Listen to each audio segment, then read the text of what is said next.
Good evening.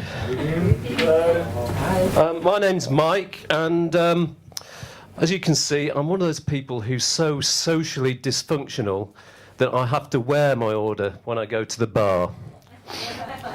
Anybody else like beer? Yeah. Brilliant. Yeah, I love beer, but I don't like any of that craft rubbish. It's for me, it's got to be real ale. You know, something that's got a great traditional English name like Old Cock Shriveler IPA. And one of the great things about drinking real ale is, I don't know if you know this, but you've got to wear a uniform to do it. It's got to be like this, you know. It's got to be a T-shirt that shows off your beer gut. It's got to be sort of ill-fitting and beer-stained, and preferably boasting that you got it at the Swindon Beer Festival 1979 or something like that. And it's to show the people that you're drinking beer with that you like drinking beer. I didn't know. But I think it's great. I mean, I think it's fantastic because I love T-shirts. I mean, they're so adaptable, aren't they? I mean, I can wear this one down the pub, and I can use it to keep fitting as well. I mean, with this one, I ran a half marathon about 6 months ago. I think maybe I should think about changing it soon. But no, seriously, I really did run a half marathon, and that was in Oxford. And if you know Oxford at all, it's a very flat city, it's a very flat course. So I got a PB, which is a personal best. And I'm so proud of it. I've still got it loaded into my Fitbit here. And I did the half marathon in 2 days, 4 hours, 17 minutes. But I took in... I did take in 73 drink stations. The Lamb and Flag, the White Horse, the Eagle and Child, and so on. And it's a really inspiring course going around Oxford, because you go around all those dreaming spires, past the science laboratories and all the historic university colleges where they're teaching our future generation of leaders how to fuck the country up again when it's their turn. But another fantastic thing about keeping fit and running is that when you wear running shorts, there's no flies on them, which saves me a big agony, because I'll tell you about this. But does anybody else have a particular foible, something that they forget to do, that no matter how many times you try and remind yourself, that you always end up forgetting to do it? I mean, it might be something like forgetting to take the tea bag out of the mug. It might be forgetting to put your keys in the right place, or it might be that terrible feeling when you realise that you should have put the internet browser into private mode.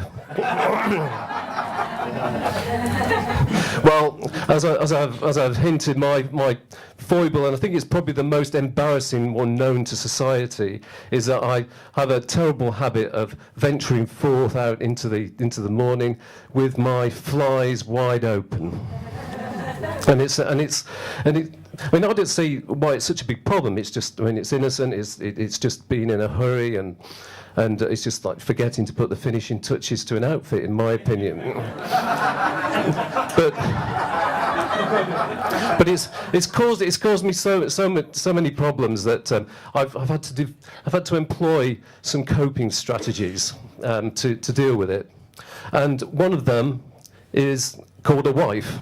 I have to be careful now because she's in the audience what I say, but my wife Jill, she knows that when she's around to see me go out in the morning, that it's not the sort of traditional kiss on the cheek as I walk out that I need.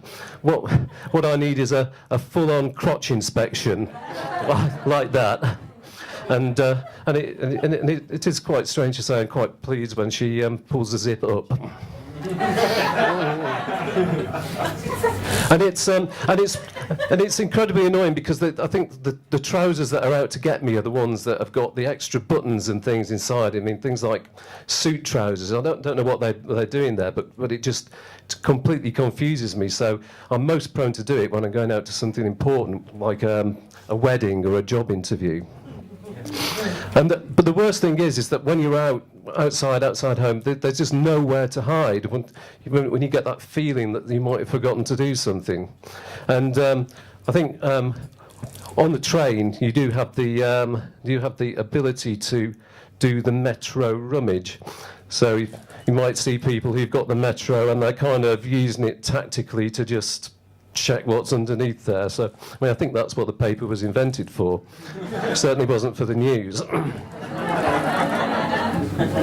But I think that one of the worst problems is when you're exposed on the tube. I mean, I realised once when I was at Oxford Circus tube station that I needed to sort of examine myself, and I tried to find a very surreptitious corner that where I could just check and maybe hoist it up. And I was sort of stood there like this, and just at the corner of my eye, I saw a policewoman coming along, and I thought, oh shit, I don't want to be arrested as being the most incompetent flasher on the Victoria line.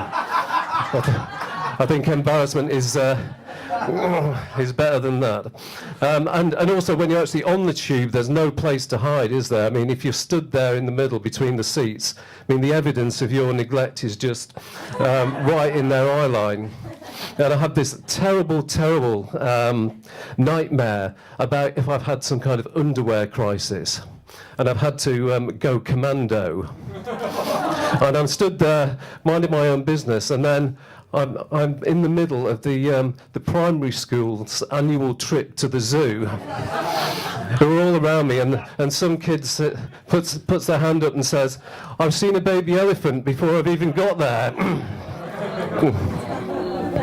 But I think that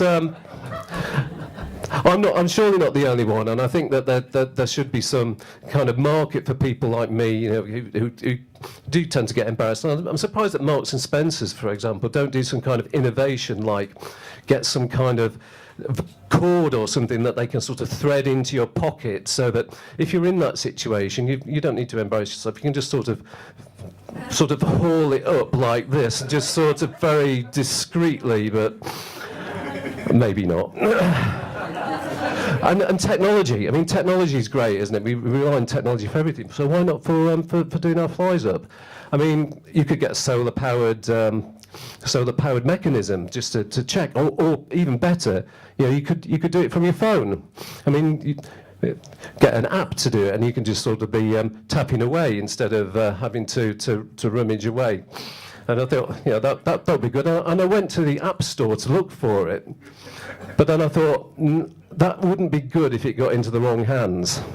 I mean, Russian hackers, if they got hold of it, it'd be like going into the job interview and you look at your phone and it's 300 bitcoins, or the trousers come down.